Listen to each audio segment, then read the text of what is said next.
Assalamualaikum warahmatullahi wabarakatuh. Halo teman-teman semuanya. Perkenalkan, nama saya Silmia dengan NPM 23125986. Video ini dibuat untuk memenuhi tugas mata kuliah Pemikiran Ulama Banjar, program studi pendidikan agama Islam dengan pemfokusan pada bidang fikih, Fakultas Tarbiyah, Institut Agama Islam Darussalam Martapura. Pada video ini, saya akan menjelaskan tentang nifas dalam kajian fikih Islam berdasarkan pemikiran Syekh Muhammad Arsyad Al-Banjari. Nah, sebelum masuk ke pembahasan, pernahkah kita bertanya apa sebenarnya nifas itu, kapan masa nifas dimulai, dan bagaimana sih hukumnya dalam Islam? Pembahasan nifas sangat penting karena berkaitan langsung dengan ibadah perempuan, seperti salat dan puasa. Selain itu, topik ini juga masih relevan hingga saat ini, terutama dengan adanya persalinan melalui operasi sesar.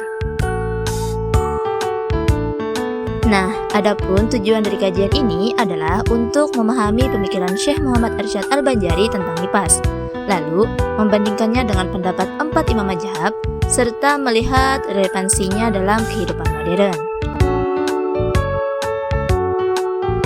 Untuk memahami pembahasan ini, kita mulai dulu dari pengertian nifas menurut Syekh Muhammad Arsyad Al-Banjari.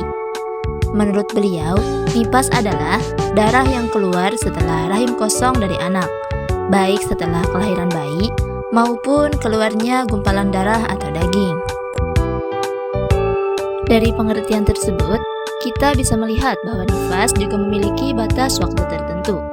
Masa nifas dapat berlangsung hingga maksimal 60 hari, sedangkan yang umum terjadi adalah sekitar 40 hari menurut pendapat Imam Syafi'i. Lalu, bagaimana dengan hukumnya bagi perempuan yang sedang nifas? Selama masa nifas, perempuan tidak diperbolehkan melaksanakan ibadah seperti salat dan puasa, karena hukumnya disamakan dengan perempuan yang sedang haid. Selain itu, penting juga untuk mengetahui kapan nifas itu mulai dihitung. Awal masa nifas dihitung sejak keluarnya darah setelah kelahiran bayi. Namun, jika darah tidak langsung keluar, maka masa nifas dimulai sejak darah tersebut benar-benar keluar. Dalam praktiknya, ada beberapa kondisi yang perlu diperhatikan terkait nifas. Jika darah nifas melebihi 60 hari, maka dihukumi sebagai istihadah. Sedangkan, jika darah baru keluar setelah 15 hari dari kelahiran, maka dihukumi sebagai haid. Di sisi lain, apakah semua mazhab memiliki pendapat yang sama tentang nifas? Untuk menjawab pertanyaan tersebut, kita perlu melihat bagaimana pandangan 4 imam mazhab terkait masalah nifas. Perbedaan pendapat ini terutama terlihat dalam penentuan kapan nifas itu dimulai. Mazhab Hanafi berpendapat bahwa darah sudah dianggap nifas ketika sebagian besar tubuh bayi telah keluar. Mazhab Maliki memandang bahwa darah yang keluar saat proses persalinan maupun setelahnya termasuk nifas. Sementara itu, mazhab Syafi'i mensyaratkan bahwa darah baru disebut nifas apabila bayi telah lahir secara sempurna dan rahim telah kosong. Adapun mazhab Hambali memiliki pandangan yang lebih luas, yaitu memasukkan darah yang keluar sebelum persalinan sebagai nifas selama sudah ada tanda-tanda kelahiran. Perbedaan ini menunjukkan bahwa keluasan hukum Islam dalam menghadapi berbagai kondisi.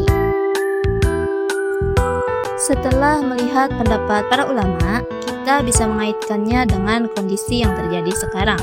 Pada masa dahulu, persalinan umumnya dilakukan secara alami tanpa bantuan teknologi medis modern, dan biasanya dibantu oleh tenaga tradisional.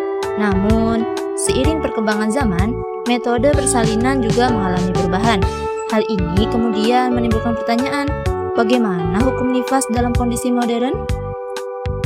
Jika merujuk pada pendapat Syekh Muhammad Arsyad Al-Banjari, nifas ditentukan berdasarkan keluarnya darah setelah kelahiran bayi, bukan berdasarkan cara persalinannya. Dengan demikian, darah yang keluar setelah operasi sesar juga termasuk darah nifas, karena tetap terjadi setelah proses kelahiran. Hal ini menunjukkan bahwa pemikiran beliau masih relevan dan dapat digunakan untuk menjawab persoalan modern. Dari seluruh pembahasan tadi, dapat disimpulkan bahwa nifas adalah darah yang keluar setelah proses melahirkan. Perbedaan pendapat para ulama menunjukkan keluasan hukum Islam dalam memahami berbagai kondisi. Selain itu, pemikiran Syekh Muhammad Arsyad Al-Banjari tetap relevan hingga saat ini karena mampu menjawab persoalan modern seperti operasi sesar. Dengan demikian, fikih tidak hanya bersifat teoritis, tetapi juga adaptif terhadap perkembangan zaman.